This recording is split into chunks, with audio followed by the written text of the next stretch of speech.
நாங்கள் மேட்ரிக்ஸ் என்ற சீரிஸ்ல இருக்கக்கூடிய 23வது கேள்வி பார்ப்போம். அதாவது என்ன சொல்றாங்கன்னா, ஏ என்ற ஒரு 2 தாயம் தாரான், அதை விட அந்த தாயத்தை வச்சுக்கொண்டு இப்படி ஒரு சமன்பாடு சமன் பூஜ்ஜியம் என்று வேற தாரான். இங்க லம்டாக்கம மியூ ஆகிய மாறிலிகளை காண சொல்லி கேட்கிறான். அதாவது ஒரு சமன்பாடு தரப்பட்டுச்சுன்னா லம்டாக்கம மியூ ஆகிய மாறிலிகளை காணுங்கோ. இங்க ஐ என்றது ஒரு அலகு தாயம், ஓ என்றது ஒரு பூச்சிய தாயம் என்று வேற சொல்றான். இதுல இருந்து கொண்டு ஏ இன்வர்ஸ காணுங்க சொல்றான். இதுல இருந்து கொண்டு ஏ இன்வர்ஸ காணுங்க. அப்ப என்ன செய்யலாம்? முதலாவது ஏ வர்க்கம் காண வேண்டி வரும். அப்ப நான் என்ன செய்யறேன்? முதலாவது ஏ வர்க்கத்தை காண்றேன். இதே மாதிரி கேள்வியை செய்துட்டு அப்ப ஏ வர்க்கத்தை என்ன செய்யலாம்? ஏ வர்க்கத்தை காணலாம். ஏ தாயத்தை என்ன ஒரு ஏ தாயத்தால பெருக்கினா ஏ வர்க்கம் பெறுவ. ஆனா ஒரு தாயத்தை பெருக்க போற மட்டும் நாங்க செய்யோடும், அவற்றை பருமன் எல்லாம் சரியா இருக்கும்னு பார்க்கணும். இவர் 2 தர 2 தாயம், இவரும் 2 தர 2 தாயம். எனவே 2 பேற்ற பருமனம் என்ன கணக்கா இருக்கிற முதலாவது இந்த பின்னானும் இரண்டாவது இந்த முன்னானும் சமனாக இருந்தால்தான் பெருக்கலாம். அவ பெருக்கங்களுக்கு வர முதலாவது இந்த முன்னானும் இரண்டாவது இந்த பின்னானும் தான் வரப்போற. எனவே 2 தர 2 தாயம் வரப்போகுது. எனவே நீங்க 4 டொட்டை வைப்பீங்க, பிரசுவமா பெருக்குவீங்க. அதாவது முதலாவது இங்க நேரடியா பெருக்குவீங்க.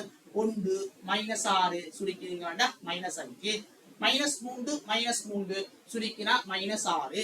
இவர் 2 2 4 இவரை சுருக்கினீங்க வேண்டாம் -6 இங்க 1 சுருக்கினா -5. அப்ப ஏ வர்க்கத்தை கண்டுட்டோம். அடுத்த என்ன செய்து கொள்ளலாம்? அந்த சமன்பாட்டை வச்சுக்கொண்டு எங்களுக்கு தேவையான 2 மாறிலிகளை காணுவோம். தேவையான 2 மாறிலிகளை காணுவோம். ஏ வர்க்கம் தெரியும் எவ்வளவு? -5 -6 4 -5. அதே போல லம்டா மடங்கு ஏக்கு பதிலா தந்திருக்கிறான் 1 -3 2 1.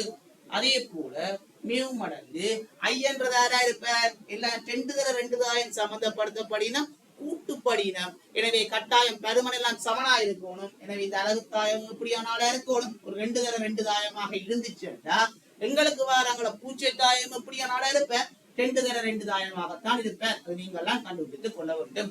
சரி, அப்படி செய்யலாம். நான் நேரடியாவே சுருக்க போறேன். நீங்க வேணுமாட்டா என்ன செய்வீங்க? இந்த லம்டா மியூ உள்ளுக்கு பெருக்கி பெருக்குவீங்க. சரி, பெருக்கி போட்டு கூட்டிக் கொள்வீங்க. அப்ப சுருக்கினாங்க இதுல போட வேண்டியா லம்டா பிளஸ் மியூ -5 என்று வருது.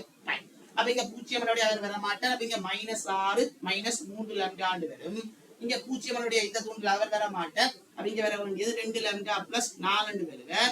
அதே போல இங்க பாத்தீங்க எங்களுக்கு வர போறது லம்டா பிளஸ் மியூ -5 வருவேன். அப்ப எங்களுக்கு தேவையான 2 பேர் தான். 2 சமன்பாடு இருந்தா காணும். மேலதிகமா 4 சமன்பாடு மட்டும் எடுக்கலாம். பார்ப்போம். எங்களுக்கு 2 சமன்பாடை வச்சு காணுவோம். மேலதிகமா சமன்பாடு வந்துச்சுன்னா வாய்ப்பு பார்ப்போம். நாங்க கண்ட பெருமானம் சரியா இருப்பேன். அப்ப இந்த 2 சமன்பாடை பார்க்க ஒரே மாயத்தான் இருக்குற. எனவே லம்டா பிளஸ் மியூ 5க்கு சமனா இருப்பாரு. -5 = 0. எனவே அங்காள பக்கம் போய்க்க இவர் 5க்கு சமனா இருப்பார். அதே போல இவரை பாத்தீங்களாண்டா 2 லம்டா பிளஸ் 4 0க்கு சமப்படுத்தினீங்களாண்டா லம்டா -2 ஆக இருப்பார். அதே போல இவரும் பெறுவாரு -6 -3 லம்டா 0க்கு சமப்படுத்தினீங்களாண்டா 3 லம்டா -6. எனவே லம்டா -2 ஆக இருக்கும். எனவே 2 -2 தான் வருது. இதுல ஒண்ணு போட்டீங்களாண்டா லம்டாக்கு -2 அங்காள பக்கம் பிறகு 7 வருவார். எனவே முதலாம் பாட்டுல அவன் கேட்ட கேள்வி இப்படி சமன்பாடு தரப்பட்டிருந்துச்சுண்டா லம்டா கம மியூவை காணுங்கோ. Lambda -2 mu 7. அப்ப கண்ட அடுத்தது என்ன செய்யணும்? அந்த சமன்பாட்டுல கொண்டு போய் இதிலிருந்து ஏ இன்வர்ஸ காணு. அப்ப கட்டாயம் இவரை பயன்படுத்தணும். என்ன? இந்த பெருமானத்தை கொண்டு பாவிக்கணும். அப்ப லம்டாக்கு பதிலா எங்களுக்கு என்ன? -2 மடங்கு ஏ, மியூவுக்கு பதிலா 7 மடங்கு ஐ = 0. அப்ப எங்களுக்கு தேவையான ஏ இன்வர்ஸ் தேவையானவள். அப்ப மொத்தமா 2 பக்கம் நாங்க என்ன செய்யணும்? சமன்பாட்டால ஏ இன்வர்ஸால பெருக்குவோம். ஏ இன்வர்ஸால நீங்க முன்னுக்கு பெருக்கலாம், பின்னுக்கு பெருக்கலாம். நான் பின்னுக்கு பெருக்கணும். அது இந்த பக்கத்தாலையும் பிரச்சனை வராது. அப்ப ஏ இன்வர்ஸால பெருக்கினவண்டா எங்களுக்கு 0 பெருக்கினாலும் என்ன வரக்கூட 0 தான் பெருக்க. ஒரு ஏய வச்சுக்கொண்டு இவருக்கு பதிலா ஏ இன்வர்ஸுக்கு பதிலாக போடலாம். நீங்க அலகு தாயத்துல வர ஐயன்னு போடலாம். அதே போல இங்க 2 மடங்கு ஐயன்னு போட்டுக்கொள்வீங்க. இவருக்கு பதிலா 7 மடங்கு ஐயோட ஏ இன்வர்ஸ பெருக்கினா ஏ இன்வர்ஸ் = 0. அப்ப எங்களுக்கு தேவையான ஏ இன்வர்ஸ காணுங்கன்னு சொல்லி இருந்தேன். அப்ப ஏ இன்வர்ஸ காணுங்கோண்டா நீங்க செய்ய வேண்டிய விஷயம் என்ன?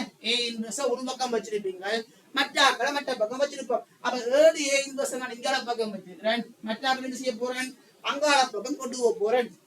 அதுவும் இங்கால மைனஸ் இருக்கிறபடியா அவரை நான் கொண்டு போறேன். கொண்டு போன 2 மடங்கு ஆகி அவர் அங்காள பக்கம் போய்க்கு ஏ என்று வருவேன், ஏ ஐ என்று வருவேன்.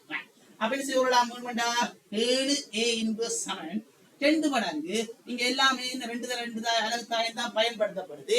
ஏயோட ஐய பெருக்கினா ஐயோட 6 முறையா பெருக்கினா 6 வருவார், எங்களுக்கு அந்த தாயம் தான் வருவார். எனவே நாம இங்க போட வேண்டியது எங்களுக்கு ஏத்தான் போட வேண்டியது வருவேன். ஏ போட்டீங்கன்னா 1 மைனஸ் 3, இங்க போட்டீங்கன்னா 2 1 வருவேன். அப்ப இவரை சுருக்கினவன்டா 7a இன்வர்ஸ் என்னது ஜவனா இருப்பார் சுருக்கம் 2 1 கழிச்சா 1 வருவேன்.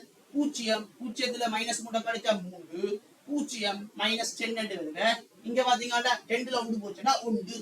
கேட்ட கேள்வி ஏ இன்வர்ஸ காணும் கொண்டு கேட்டவன். எனவே 2 பக்கம் நீங்க என்ன செய்வீங்க, 7ஆல பிரிச்சுங்க வேண்டாம். கேட்ட ஏ இன்வர்ஸ் வரும். அதாவது ஏய தந்துட்டு இப்படி ஒரு சமன்பாடை தந்துட்டு அங்க இருக்கக்கூடிய திருப்தியாக்கக்கூடிய லம்டாக்கமிய காண சொன்னவன் கண்டுட்டான். இவரை பயன்படுத்தி ஏ இன்வர்ஸ காண சொன்னவன் கண்டுட்டான். அப்ப மேட்ரிக்ஸ் சீரிஸ்ல இருக்கக்கூடிய 23வது கேள்விக்கான விட இவரை தான் இருப்பார். அடுத்து நாங்கள் 24வது கேள்வி பார்ப்போம்.